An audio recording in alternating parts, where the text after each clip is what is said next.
Okay, so today we're going to create a mug. So if you do a quick search, you should be able to find lots of mug for your reference.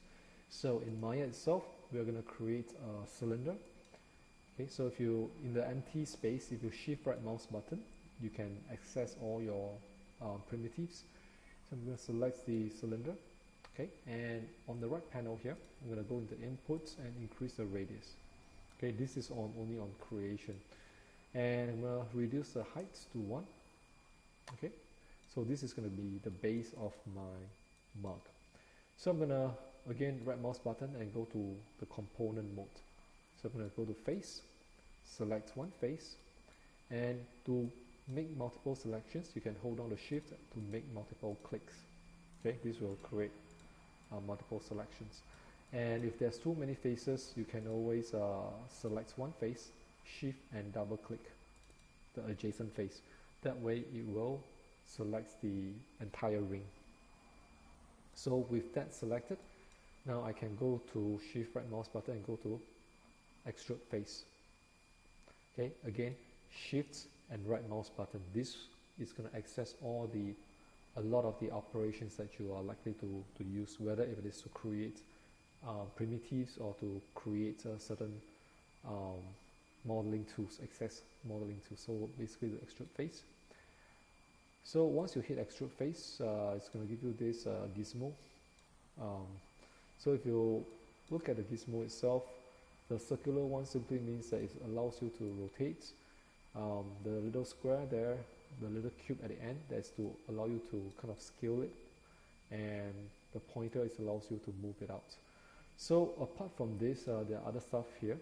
Okay, so if I move it out, I can increase the divisions if need be. Okay, and other stuff like thickness. Okay, you can also increase the thickness, and you can also keep faces on and off. And what that means is if I were to turn this off, you can tell that the faces are no longer connected. So I can click on it again to turn it back on. Okay, and I'm gonna make sure that it's the thickness that I want. So to end off the operation, you can just click on the pointer tool. Okay, once that is done, I'm gonna create a thickness or the wall for the mug. So select one face, hold down shift, double click on the adjacent. Okay, and shift right mouse button again, extrude face, right, and you can extrude it upwards. Or at times, if you want to make sure that it's really upright or 90 degrees, you can always use your move tool to move it out. Okay, so either way is fine. So I'm just gonna move it up since this is already at 90 per se. So once I created that, I have already created the cylindrical walls for the mug itself. The next thing that I would want to do is to again make sure that nothing is selected. So you can click anywhere outside or click anywhere within the viewport empty space. So shift right mouse button around the empty space, and you should be able to access all the primitive operations. So now I'm going to go to torus. Okay, and then I'm going to use my move tool, shift and move the torus out. Go to rotate it, and again to make sure that it's upright, I'm going to make sure that it's 90 degrees. Okay, go back to the inputs, increase it. Okay, and I can also increase the section radius. Okay, so just kind of make some measurements if you need to by moving the torus across. So this will give you a good idea on where you want the handle to be. Okay, the next thing that I wanted to do is to reduce the number of edges, because again this is looking a little bit too dense if I were to compare it to these ones, which is a little bit faceted. So I'm just going to decrease the subdivision side to probably 8. Okay, usually 8 is a good number to make it look rounded. Okay, so as a low poly kind of object, again you will want to choose 8. So once that is done, few things to note. I'm going to just delete off half the torus. So different ways of accessing your other viewports. You can tap your spacebar. Okay, by tapping your spacebar, you can see your orthographic views. And if, let's say I'm gonna move mouse over to that particular front viewport and tap it, it will go to that front viewport. So I'm just gonna go back to the perspective. Okay, other ways of accessing is by panels, orthographic, front, side, top, as well as perspective. Okay, and lastly, if you hold down the spacebar, click on Maya, you'll have your front, top, right, whatever of the different viewports. Okay, so select the torus. I'm going to go to the face component mode and simply remove half of it. So after selection of the faces, you can backspace or hit the delete key. So once that is done, I'm going to go to the object mode, okay, and then move it across. Okay, so once I move it across, some things that I want to toggle so that I can see better is the wireframe on shaded, accessible by shading, wireframe on shaded, okay, or Alt 5, so that I can see the lines here, and I can kind of make sure that when I create the necessary connections, it's a little bit more accurate in that sense. So I'm just going to pull it all the way across so that I can tell what's going on. So right now I'm going to select the cylinder, shift right mouse button, go to insert edge loop. Okay, so it says click drag on edges, so essentially it's telling you to click on the edge itself. So I'm going to click and drag it down, so somewhere I'm going to drag all the way to the middle. Okay, so this is the part that I want it to be. Okay, likewise for this one. Okay, click and drag. Okay, somewhere there. Again, we're not looking for precision, so do not be too worried about having to be precise. So the next one I'm going to put is right on top there, and another one below. Okay, and likewise for the one on top and below. Okay, so once that is done, essentially because I'm trying to build a custom shape so that it will be able to form the necessary points to connect to the handle. Okay, so I'm going to go back to object mode, and I'm going to hold down shift right mouse button again, go to multi-cut. So at multi-cut, what I'm going to cut is from this point, which is very close to the handle point. Okay, click on that, and then I'm going to click on where the side here is also very close to it, and here as well.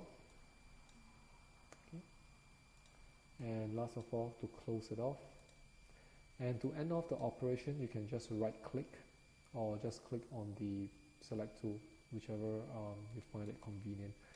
So right click, you will end off the operation. So I'm just going to do so again for here, and to redo or kind of repeat our last command, you can hit the Y key. Okay, so just going to click there. Okay, so essentially it's just making sure that the points are about where the handle is. Okay, close it, right click. Okay, so once that is done, shift again, just right mouse button, go to back to object mode, and I'm going to move the handle out of the way so that I can see that I have this little diamond shape there. So once I created the diamond shape, right, again we all know that when we are creating models, our face needs to be in four-sided or 4 edges. So when I select this face, it has to be 4 edges. Okay, so in this case there's 5 edges, 3 edges here. Okay, 3 triangle, there's a triangle here, and then there is a 5-sided object here, or 5-sided face here. So in order to make sure that it's 4-sided, I'm going to go to multi-cut again, If you hold down the shift key, you should see a black dot there. It's going to indicate the middle point. Click, and I'm going to click on the corner, right click again, hold down shift again, click middle, release the shift and click at the corner. Okay, hold down shift, click middle, release shift, click corner, and right mouse button to end. Okay, so I'm just going to do this for the rest and the ones below as well. Hold down shift, click, and corner.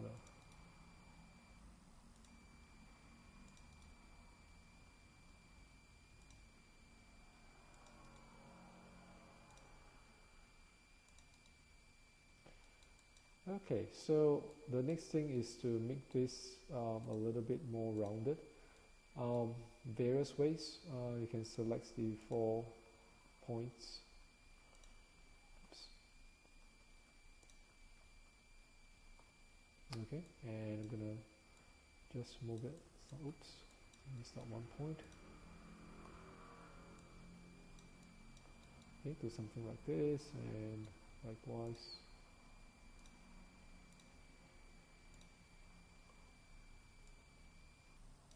Okay, and from here I'm gonna select the 4 faces. Okay, the circular round faces. We're not gonna need that at all. So in order to create a seamless entity, since it's gonna be hollow in there, this gotta be hollow out as well. So I'm just gonna use my backspace, remove the faces, and I'm gonna move the torus to where the mark is. Okay, so I'm just going to move it really close, but not really, popping it there. I'm just going to give it a little bit of an offset here. Reason is because I'm going to create a little bit of a kind of you will often see some kind of a glue or kind of things that is connecting to it. So I'm going to select the edge by double clicking around. Okay, double click so that it makes a selection. Okay, and shift, hold down my shift and double click again so that it again make that selection. And I'm going to shift right mouse button and go to extrude edge. So as you can tell, extrude edge is going to give me some strange looking direction, so I'm going to use my move tool instead. So when I use my move tool, I can make sure that it's really moving towards that particular direction. Okay. So once that is done, very simply, I only need to toggle on the snap to point. Okay, this is snap to point. Okay, and then I'm going to use my move tool. Go to my vertex mode. Okay, it seems like it's a little bit overlapping. Okay, so again, not an issue. I'm just going to move it and snap to those points.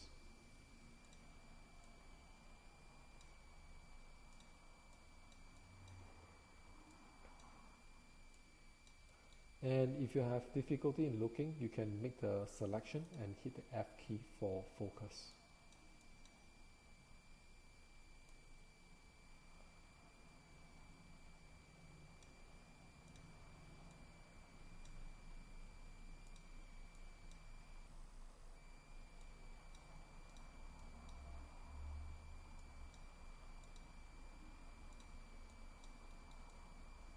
Okay, so this is for the top, and I'm going to look for the bottom. So again, I'm selecting all these vertices and hit the F key, and immediately it's going to bring me there. Okay, so again, select this point and move it.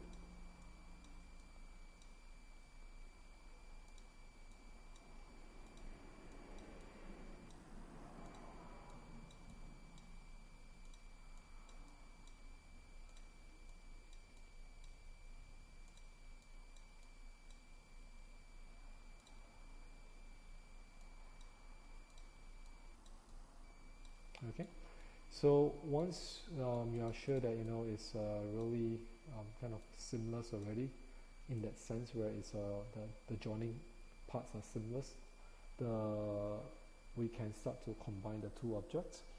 So I'm just going to select both objects. Okay, select both the objects, select first and then shift select, or you can just marquee select. Basically is to click and drag your mouse. Okay, so shift right mouse button, you'll see combine. Okay, combine, and combine can be accessed via mesh combine.